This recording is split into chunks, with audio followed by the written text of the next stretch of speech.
back, folks, to Nerdio Commentaries StarTropics playthrough. Chaz here with you again. And I'm Ryan.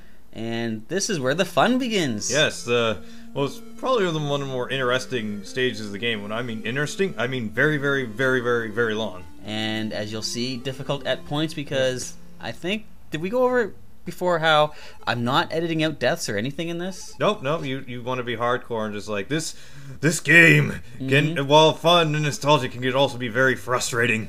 As we just recorded the Mario World playthrough. Yeah. And I mentioned how I'm giving you the true feeling of what these games are. Yeah. If I was to take anything out of this StarTropics game, you wouldn't know what it's all about. Because remember, kids, back in the early 90s, we did not have things called save states and all that. Get off my lawn. Exactly. But we get milk, and milk heals us all the way up. Yeah. So our ship has been wrecked in a storm, and we need to go find help. That's a simple enough premise. Yeah.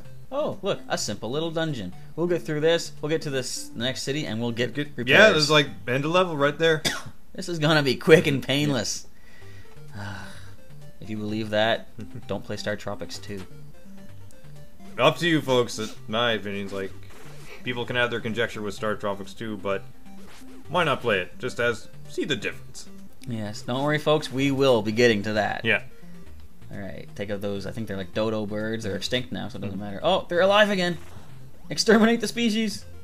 That's what Mike does best. Yep. With the yo-yo. The star. Yeah, the star. It's not a yo-yo. Oh, the island star, sorry. Well, wait, we're in Canada. It's trademarked in Canada, so we can say it. Yay! Do you want to give that explanation there? Apparently, in this Wii version of StarTropics, they refer to the yo-yo as the island star for copyright reasons. Because yo-yo is a trademark. It's You can look it up on your Wikipedia book. Now we'll probably explain this again when we get to StarTropics 2, but they had to do that as well. In StarTropics 2, you get items called Tetrids, which we all know are the dropping blocks from Tetris. Yes. But apparently Tetris and Tetrids are copyrighted words or whatever, and they couldn't use that name in the re-release. They had to change the words to block. Now the problem there is they didn't change the script. So there is a good 5 or 6 screens of text of Mike saying, "Block? What's a block? Wait, look at the block. It's a block!" And he says, "Oh, that's it. I already have a block." And then it says, "You've got a block." I screamed, "Stop saying block!" You blockheads! It's Anyway, we'll get to that. We'll do that exact rant later. Okay, gotta get these bolos without getting hit. There we go. I grunted. Well, that's the thing. It's video games. Like, sometimes you gotta hold the pantomime and all. It's like voice acting. Sometimes you gotta do the action. It puts a little bit more authenticity and all that. And what's cool is, you know how back in the day people would be playing like Mario Kart and they're shaking their controller and thinking it helps them? It does now with the Wii. Oh, yeah, because that's the purpose of the Wii. Yeah, the motion control. It's awesome. Alright, get some hearts here. I don't like blocks that will kill you. Yeah. Oh, more hearts. I like those. Go! Now, here's our demented zombie ostriches! Zombie ostrich chicken burger things. They're a little hard to kill. They take about 5 hits from the bolos. So I'm just going to use the weakest item that I can compared to my yo-yo Island Star. Hey, the Island Star yo-yo is actually, I don't think it's as strong as the bolos. No, the bolos are weaker than that. Are they? Well, they're effective. Leave a comment. They're effective from a distance. I don't care. There, I killed him with the star. You happy? There we go. All right, now this room goes all dark. You got to remember where the blocks were. Jump on it, hit the light switch, and I missed it. By exactly 1 square. Welcome to StarTropics, folks. Better than 1 square than 1 pixel jumps. They don't have those, do they? Not in the StarTropics. I'm talking about like the Ninja Gaidens and all that. Yeah. Hey, you should play Ninja Gaiden, and we'll record it, and then we'll commentate it. I already did a Ninja Gaiden, not a full playthrough, but I have recorded. I've seen plenty that... Yeah, there's plenty out there, folks, for you to already see. You don't need me to do it. Yeah. Because I ain't doing it. I'm killing birds. Now you'll notice that they're not dropping a whole lot of items like the stars and the hearts. I will again complain about this in StarTropics 2, but in the playthrough on that, I die many times going through a dungeon because I make it to the boss and I'm really weak.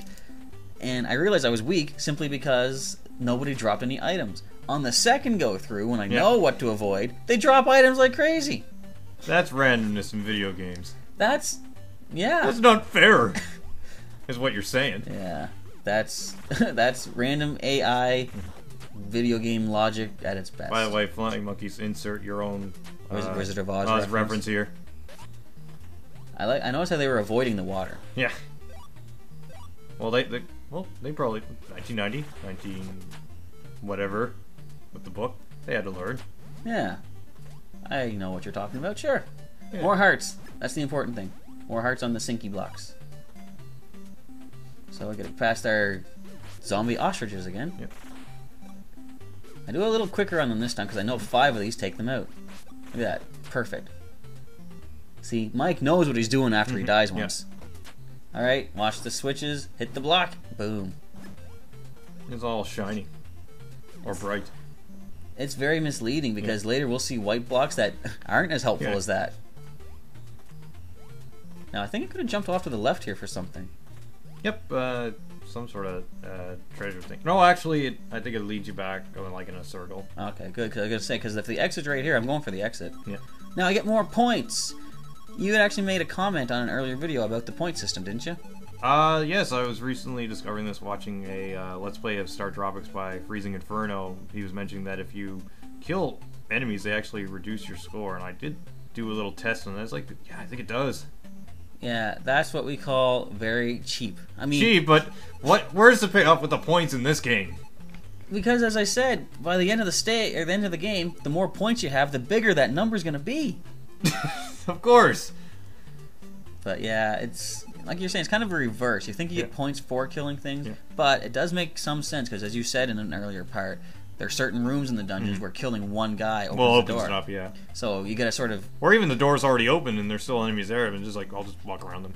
Yeah, and if you're going for like, you know, maybe it's like a challenge your friends kind of thing. If you're going to see who can get the biggest score at the end of the game, first of all, you're insane. Yeah. Why would multiple people want to play this whole game? Yep.